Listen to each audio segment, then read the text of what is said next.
absolutely was not gonna make this video today, but I couldn't help it. I actually saw something that kind of motivated this, and I'm gonna show it. It's in regards to Daniel 7. Daniel chapter 7. Daniel chapter 7 is one of the notorious chapters where people think that they can just give a random interpretation, not knowing that they're given an interpretation, and think that they are, because they given a breakdown, that is just correct. But nobody's weighing it to see if it is correct. I do that by default, so here it goes. I'm going to start with this. This is important. This is the standard, okay? Romans 16 and 25. This is of the utmost importance. Now to him that is of power to establish you according to my besorah, and the preaching of Yahushua Mashiach according to the revelation of the mystery, a mystery being revealed, okay, which was kept secret since the world began, but now is made manifest, and by the scriptures of the prophets. That's how it's made manifest. According to the commandment of the everlasting Elohim, made known to all nations for the obedience of faith. Why am I reading this and saying that this is the standard? Well, it's clear as day. You see, a mystery such as Daniel chapter 7, for example, is made known or revealed. This is why it's also used in the book of Revelation. Is made known or revealed through the scriptures. A mystery is made known through the scriptures. I had to show this before showing you what I'm about to show you. So take a look.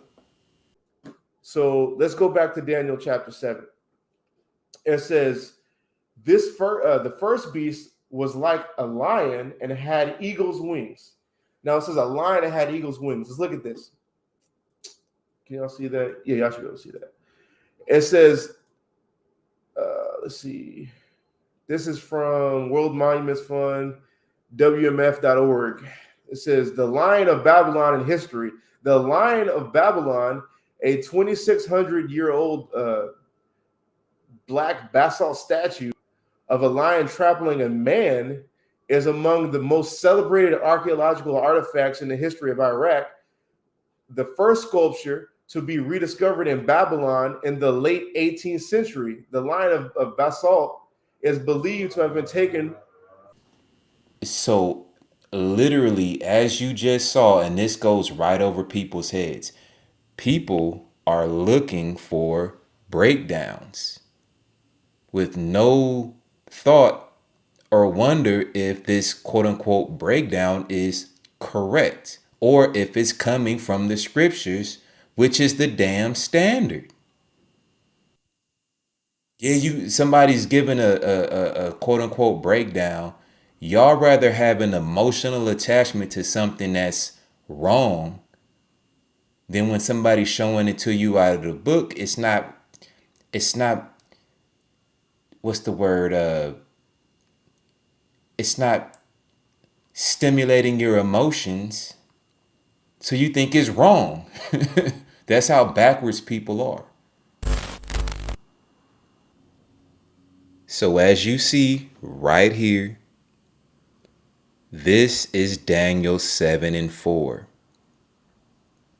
Now, in all respect and fairness, see, it's respectful for me. Look, it's respectful for me to show things. I find it disrespectful for somebody to just tell me something and then have the nerve to get mad when a question comes up. So out of respect, I'm going to show through the scriptures the revelation that Daniel is revealing.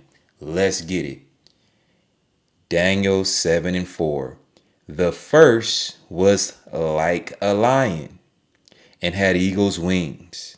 I beheld till the wings thereof were plucked, and it was lifted up from the earth and made to stand upon the feet as a man, and a man's heart was given to it.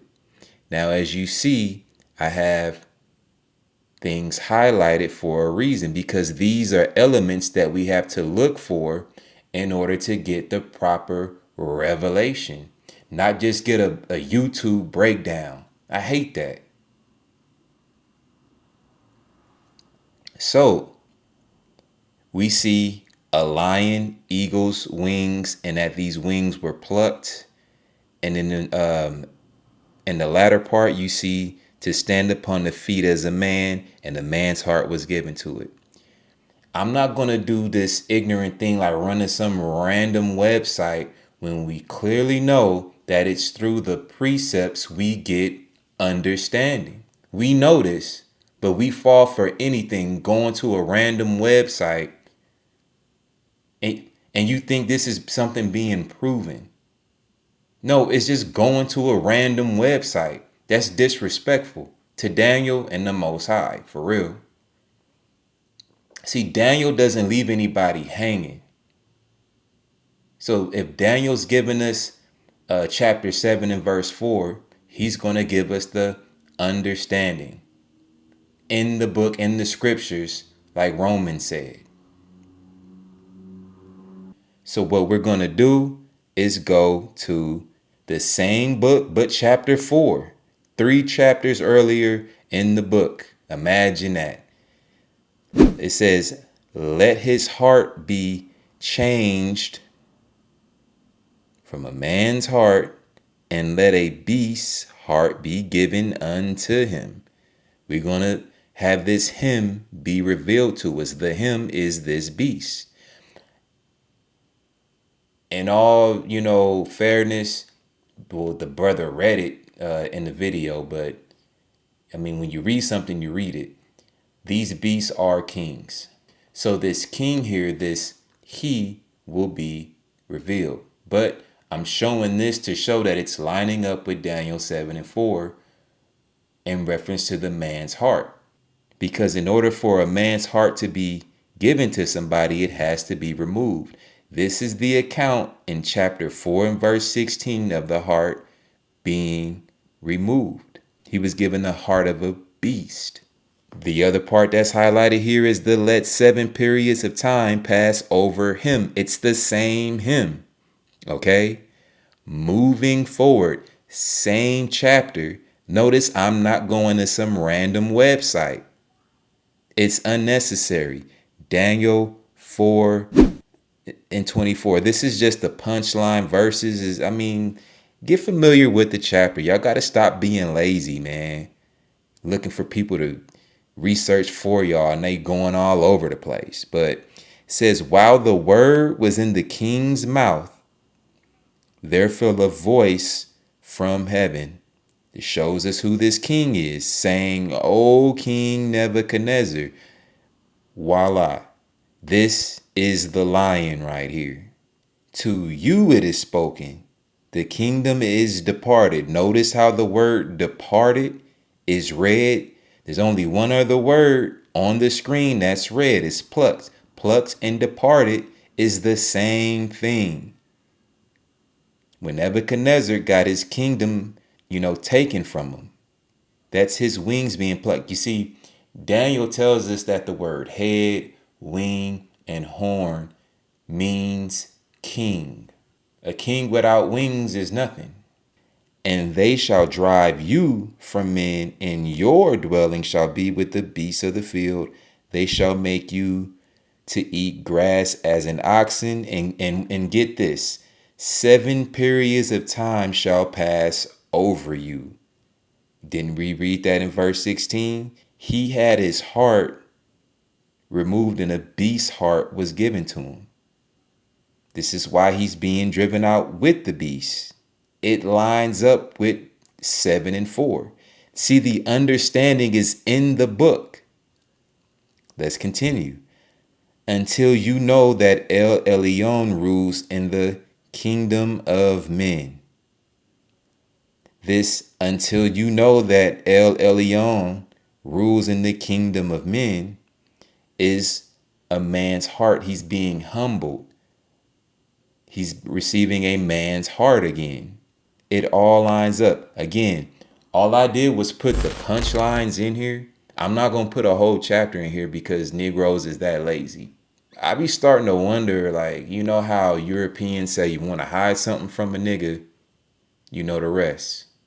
Because it's in the same book, but cats rather just watch TV, watch YouTube, and go watch people give breakdowns going all over the place. It's in the same damn book. Also, we have a lion and wings. Eagle's wings to be specific. So there's further understanding in the scriptures of what this is talking about. 2 Samuel 1 and 23 says, Saul and Jonathan were lovely and pleasant in their lives and in their death. They were not divided. Here comes the punchline. They were swifter than eagles. They were stronger than lions. The eagle and the lion are both being used to represent speed and strength. Again, if Daniy'el is telling us this, we need to listen to Daniy'el, not just, okay, Daniy'el said this, but then let's get the understanding from all over the damn place. That's disrespectful to Daniy'el. Now, the next beast is a bear. Now, when I saw this brother, you're going to see it too, when he gave this breakdown, this understanding. Now you know you need an ass whooping. He needed an ass whooping for what he did. Here it is. And beheld another beast, a second like to a bear, and it raised up itself on one side. Because in the Medio Persian Empire, the Persians were stronger than the Medes and ended up overtaking them. Now, when you get to the part where it says, and it had 3 ribs in its mouth, in the mouth of it, between the teeth of it, and they said, thus unto it, arise, devour much flesh. This is wartime type of wording. When it says devour much flesh, it means like eat them, going into destroying them in battle. So let's get some history on that. Right here. It says the Persian wars of conquest. It says the Persian Empire was the great rival of ancient Greece, which is the third beast, the great rival of ancient Greece during its golden age. It came to prominence under Cyrus the Great in 550 BC and lasted until it was overthrown by the Macedonians under Alexander the Great in 331 BC. During this period, Persia was the largest, richest, and most powerful empire that the world had known, encompassing the formerly great kingdoms of Medes, right? Because they were really a conglomerate together. And then the Persians were stronger and greater in power and overtook them. So when you see after this, the nations that they took down is 3 specific nations: Babylon being that first beast, modern Iraq and Syria. And it says Lydia, modern Turkey, and Egypt. Those are the 3 ribs that are in the mouth of it. That's who they devoured in battle. So that's the explanation on that.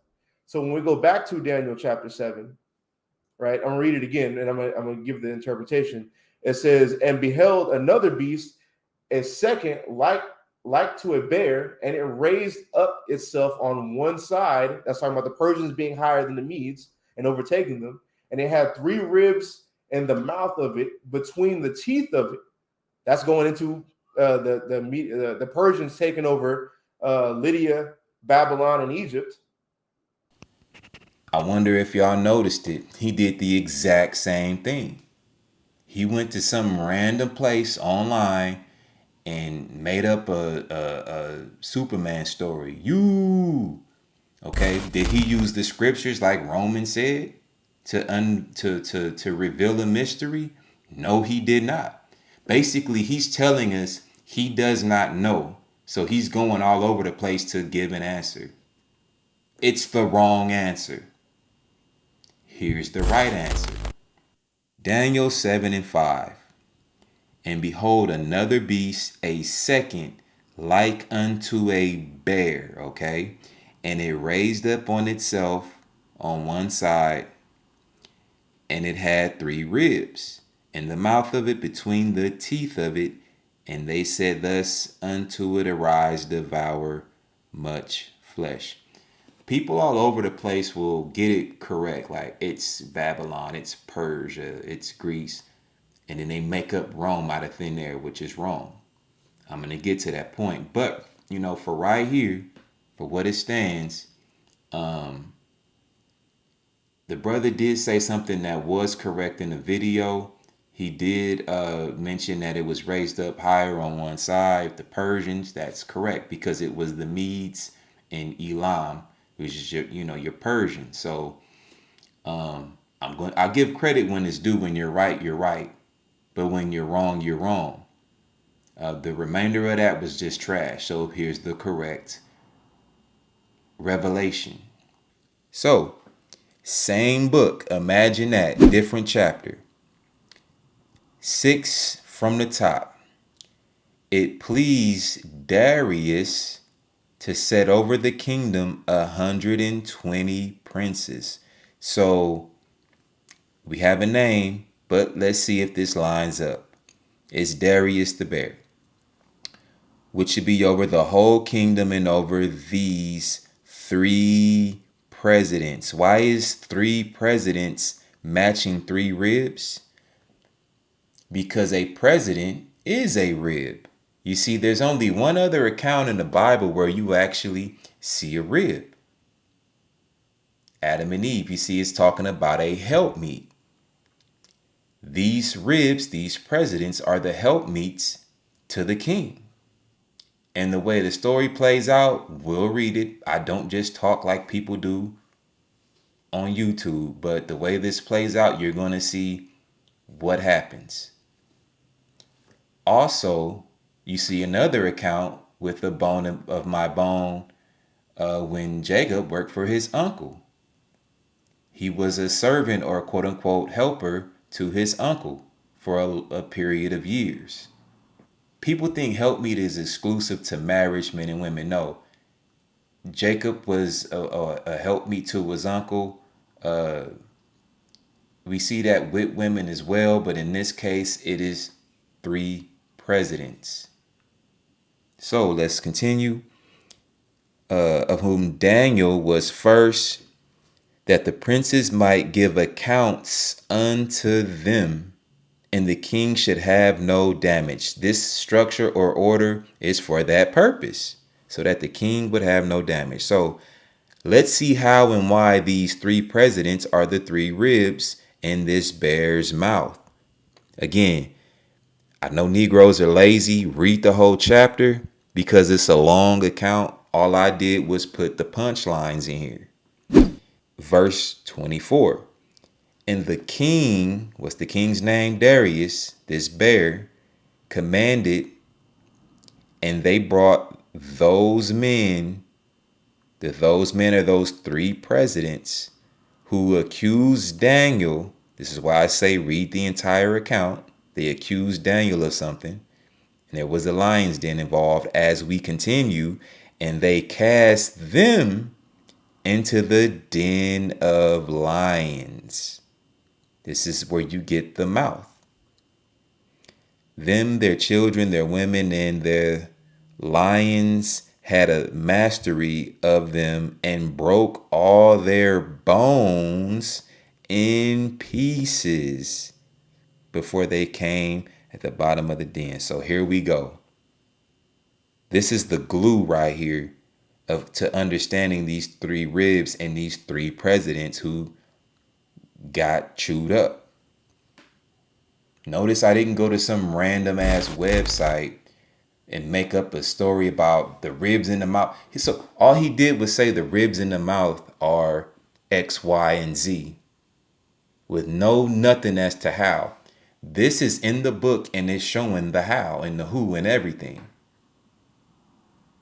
In the previous chapter in the book.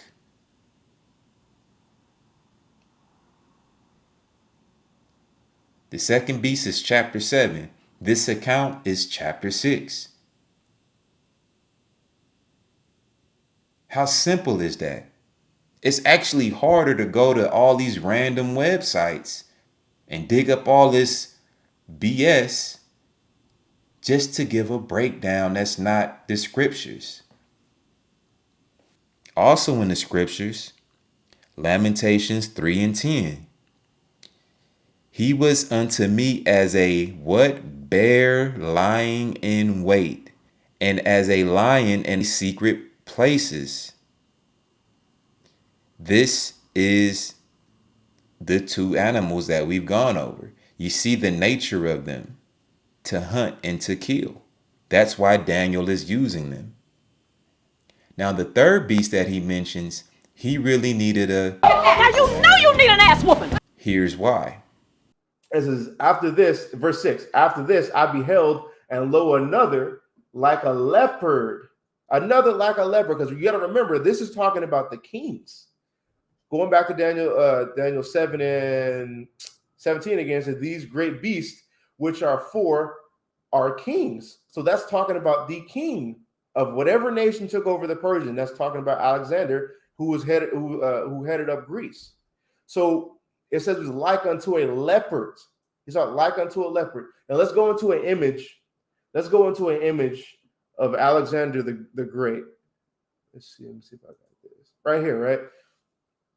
He had he went into war with leopard skin on the back of his horse. You see it right here, and you have certain coins. I saw another thing when I was looking this stuff up, right? Because I had trouble finding this image, and I want to make this. I want to make this point very clear too. And I found this out when I was researching all my stuff again.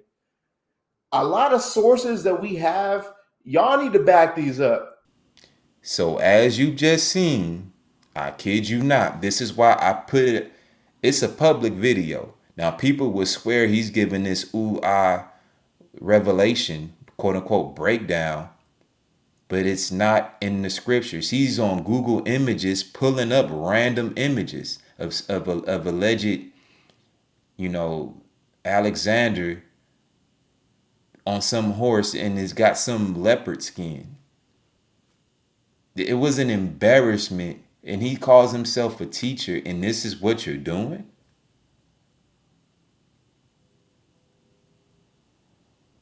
This is not a personal thing. This is no attack. This is none of that. But if you're going to hold that position, you have to do it correctly. There's instructions on how to do it. Just do it. If you don't know something on a topic, don't speak on it. It's that easy. There's topics, in all fairness, that I've seen this brother do in the past, blew my mind.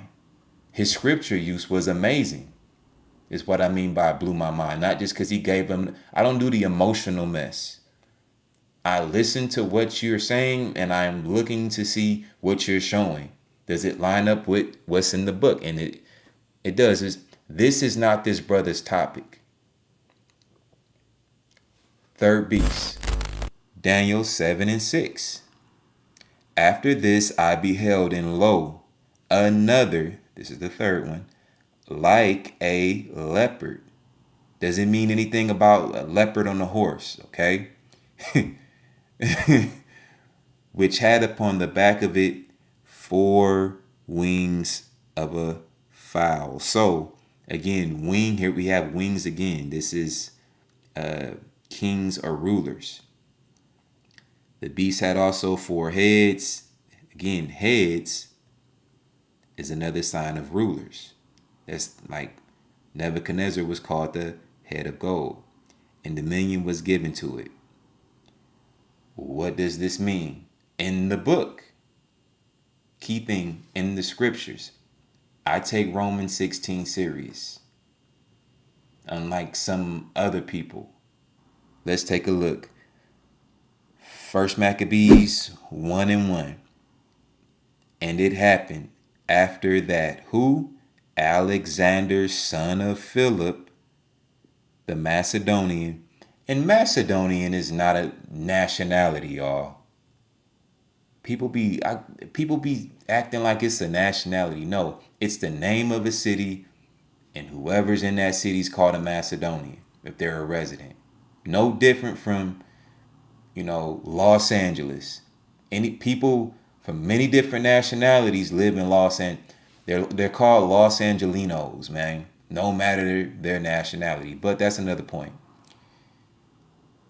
The Macedonian who came out of the land of Kittim, he smitten Darius, king of the Persians and Medes, that he, Alexander, reigned in his stead the first over Yawan. Yawan is your Greeks.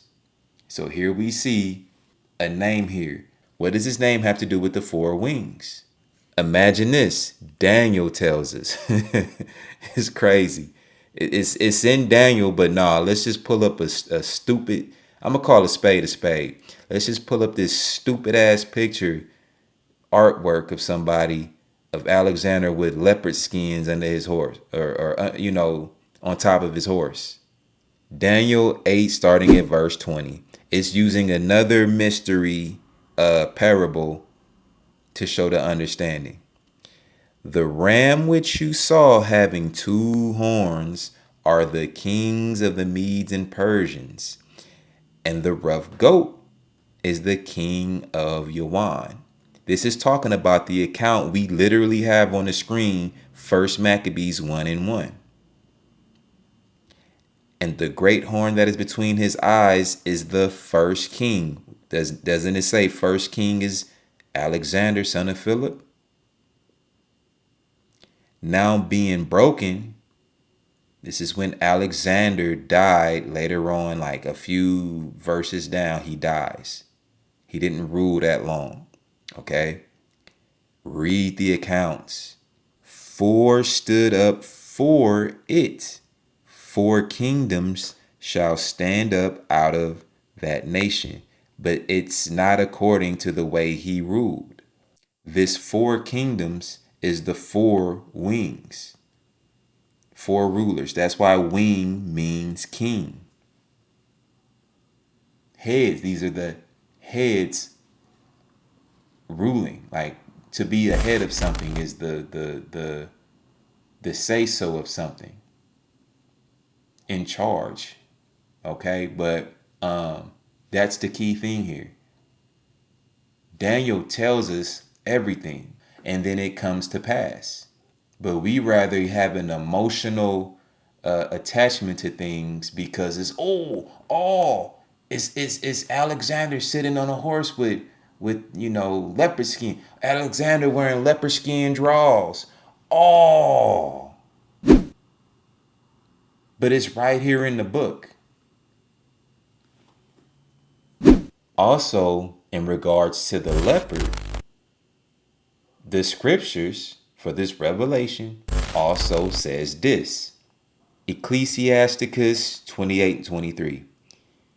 Such as forsake Yah shall fall into it, and it shall burn in them, and not be quenched.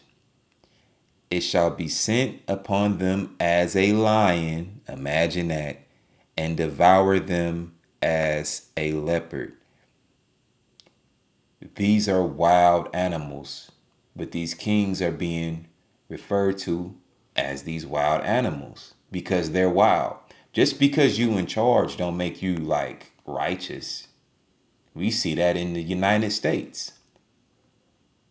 Bunch of dummies in charge, but it is what it is. And yeah, they're beasts. They're beasts. So there's the 4th beast or king. We just went 1, 2, 3. Nebuchadnezzar, Darius, and Alexander, son of Philip. Let's get into this 4th beast. Now, at this point, I was done. I couldn't take it anymore. There's no example to show. I don't even think he did put up anything. But what people tend to do is just run to Rome with no book, chapter, verse. The 4th beast is not Rome because I use the scriptures. I don't see Rome. It's just what people say. It's just what's on the internet. It's just what's on YouTube. Let's see what the 4th beast is. This is so simple. 7 and 7 of Daniel. After this I saw in the night vision, and behold, a fourth beast, dreadful and terrible and strong exceedingly. And it had great iron teeth. It devoured and broke in pieces and stamped the remnant with the feet of it. And it was diverse from all the beasts that were before it, and it had 10 horns. Boom. So, as usual, let's see what the scriptures actually says. If we're going to see Rome, First Maccabees 3:35. To wit, that he, and we're going to find out who this he is, okay? He should send an army against them. The them is revealed to destroy and root out the strength of Booyah. This is the them, Yasharal, and the remnant of Jerusalem, and to take away their memorial from that place. This is the abomination of desolation. There's only one he. Like, if you know the account, it's just a dead giveaway, and it has nothing to do with Rome. Still in the Maccabees, this is First Maccabees starting at verse 7. So Alexander, a third beast, reigned 12 years and then died. I told you. And I knew that because I read it. It's common sense. And his servants bore rule, everyone in his place. And after his death, they all put crowns upon themselves. So did their sons after them many years, and evils were multiplied in the earth, and there came out of them a wicked root by name, Antiochus, surnamed Epiphanes, son of Antiochus the king, who had been a hostage at Rome. And he reigned in the 137th year of, this is the kingdom. Is it Rome? No, it's the same kingdom, but a different king. Again, we're looking at beasts, not nations. It's the same nation, but just another king. How does he have, quote unquote, 10 horns? Well, if you know the real 7 heads and 10 horns, again, nothing to do with what these groups say. Again, they will go off and give breakdowns, but they're not using the book. If you know the real 7 heads, 10 horns, then you're going to know how this man has 10 horns. I will give this away. If you have 7 kings and one of them is broken or dies, you then have 6. Then if 4 raise up, 6 plus 4 is 10.